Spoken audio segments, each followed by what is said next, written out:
El día de hoy ya se formaliza la petición en la Comisión Permanente la desaparición de poderes para el Estado de Baja California. Desde su punto de vista, lo que implica desde el punto de vista de la democracia mexicana. Bueno, es una facultad que al final de cuentas le toca a la Cámara de Senadores. Será esa instancia la que analice la circunstancia específica y determine lo que corresponda. Me parece a mí que el hecho de Baja California es un precedente vergonzoso, donde un gobernador electo, de la manera más extraña y absurda, decide impulsar un cambio al periodo que le corresponde. Pero lo más grave de todo es que el proceso ya había terminado, porque Bonilla había recibido la constancia, y el dictamen de entrega de la constancia de declaración de validez de la elección dice que es por un periodo de 2 años, y entonces modifican la constitución local con el apoyo de 3 de los 5 cabildos del estado de Baja California, y quiere tener un periodo de 5 años, pasando por encima del voto de los ciudadanos, y pasando el carácter del Congreso local al de un supraelector, colocado por encima de los electores. Es un precedente muy grave. En lo personal creo que es la vía de la acción de inconstitucionalidad la que corresponde, y es la Suprema Corte de Justicia de la Nación la que debe resolver esto. Hay un precedente en un caso de Oaxaca y en otro de Michoacán, donde ya la Corte dijo que la ampliación de los plazos para los cargos públicos es ilegal. Aquí particularmente él ya era un gobernador por 2 años.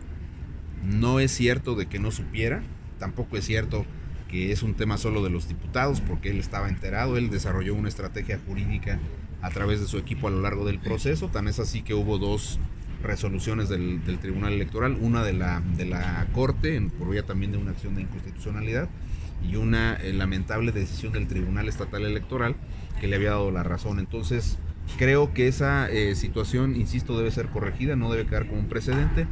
La propuesta que se hizo para la desaparición de poderes, vuelvo a insistir, está en la cancha de la Cámara de Senadores, pero esa instancia tiene que analizar con mucho cuidado todas las implicaciones que hay en este punto. Entonces, ¿era más viable la acción de inconstitucionalidad, consejero? Pues en mi opinión es la vía correcta, porque se trata de una modificación constitucional. Pero se tiene que publicar, ¿no? Primero. Pues es que mire, la declaración de Kiko Vega, gobernador de Saliente, es una cortina de humo, porque dice él, yo no voy a publicarla. Pues no la va a publicar porque sabe muy bien que el artículo 34 de la Constitución local dice que si no la publica, pues la va a publicar el Congreso del Estado. O sea, tampoco nos vamos a andar leyendo las cartas con ese tema, ¿no? Él sabía muy bien que no tiene ningún impacto y no es más que una protección mediática la declaración que hizo el gobernador saliente, y eso me parece a mí que lo pinta en términos de ética pública.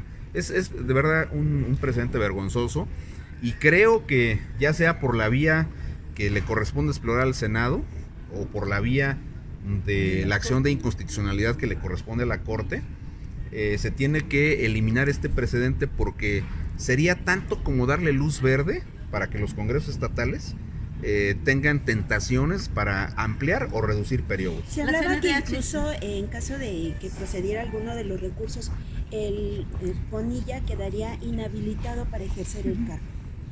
Eso no lo sé, eso ya dependerá de cómo se valore, porque la Corte lo que va a valorar es la parte específica de la modificación constitucional, su apego a la Constitución y el precedente que podría tener en forma negativa hacia la democracia mexicana.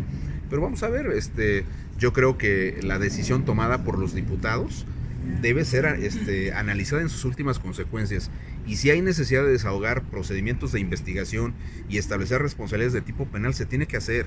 No debe haber ahí ningún tipo de condescendencia a una decisión que es contraria a derecho y al orden constitucional. Consejero, acción penal, pero para los mismos legisladores. ¿Para qué figura? Sí, claro. Pues es que eso es un fraude a la ley. Eso es, aquí hay un detalle que también hay que decir con toda claridad. Se ha hablado mucho de que cualquier situación que pudiera ser tipificada como fraude electoral o que se le parezca a ese tipo de conductas, tienen que ser reconocidas en el Código Penal con las sanciones correspondientes. Pero también eso significa que para ser congruente con ese tipo de posicionamientos, hay que decir que en este caso, de manera clara y contundente, se está violando el orden constitucional. Consejero, la CNDH dice que a petición de un grupo de baja californianos va a ir a un recurso de inconstitucionalidad. Primero porque todavía no se publica el triunfo del gobernador. Bueno, que las modificaciones. La modificación que se hizo, entonces le da tiempo para ir a la corte a presentar este recurso y que muy probablemente tiene que dársele la legalidad que es. Yo creo que todas las instituciones públicas están obligadas a ejercer las facultades que le corresponden y por eso el INE se ha pronunciado categóricamente en contra de este tipo de situaciones. Si la CNDH tiene esa facultad, la debe ejercer. Incluso se ha censurado mucho el silencio cómplice del presidente López Obrador porque no ve ninguna irregularidad en esta acción de inconstitucionalidad. Yo lo único que lamento es que el presidente de la República se haya pronunciado de alguna manera en contra de esta situación porque dijo yo no la hubiera aprobado, pero se pronunció después de la presión que se le ejerció por la vía de los opinadores públicos, de los grupos sociales que están en contra de esta situación, y creo que si bien él como jefe de Estado no tiene la facultad para modificar esta decisión del Congreso del Estado, sí tiene la autoridad como jefe del Estado para condenar este tipo de hechos. Y recurrir a la Corte, ¿no? Por supuesto, estas situaciones, insisto, deben ser corregidas, pero bueno, vamos a esperar a que se resuelvan en las instancias jurisdiccionales el tema. Consejero, con el tema de la acción penal, entonces se debe de investigar a profundidad la presunta compra de votos que se denunció o que se rumoró que se le hizo a los diputados de todas las fracciones del Congreso local. Eso dijeron algunos dirigentes partidarios, particularmente Acción Nacional se expresó en ese sentido, y creo que si tienen información que tenga que ver con ese hecho, la deben de aportar a las autoridades para que una vez que se les quite el fuero a estos legisladores, se proceda a establecer las responsabilidades penales que corresponden. Gracias, A mí me consejero. queda En el tema una electoral. duda. Cuando hablaba, por ejemplo, de estas sanciones penales, ¿serían por la acción de inconstitucionalidad? No, O- la acción de inconstitucionalidad lo que tiene que hacer es corregir la modificación a la Constitución que amplía el plazo, porque la acción de inconstitucionalidad solamente es un procedimiento que tiene que ver con la revisión del apego a la Constitución Federal, en este caso, de las modificaciones que se introdujeron a la Constitución local.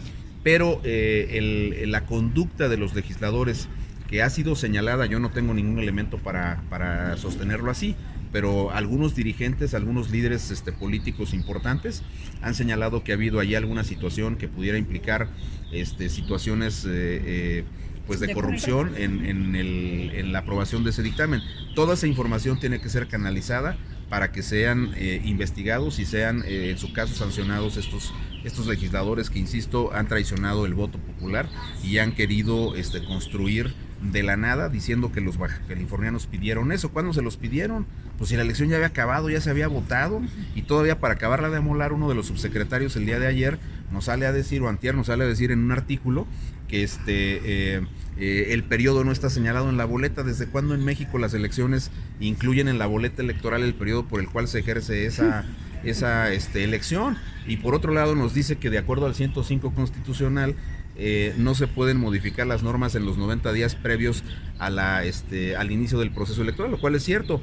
Pero entonces sí se pueden modificar cuando el proceso ya acabó para generar un beneficio indebido, en este caso en favor del gobernador Bonilla. No, eso me parece un despropósito. ¿El gobernador electo puede ser sujeto a alguna sanción o no? Yo creo que el gobernador electo tiene responsabilidad en la medida que, por más que lo niegue, él ha sido quien ha diseñado esta estrategia jurídica y ha permitido como candidato primero y ahora como gobernador electo que este asunto llegue a estos niveles de discusión pública. El papel del INE, ¿hasta dónde va? El papel del INE ha terminado porque nosotros hemos hecho ya el proceso electoral junto con el órgano electoral, pero como defensores y en términos de las atribuciones que nos da la ley del voto ciudadano, tenemos que salir a combatir públicamente este tema. Gracias. Gracias. Gracias, consejero.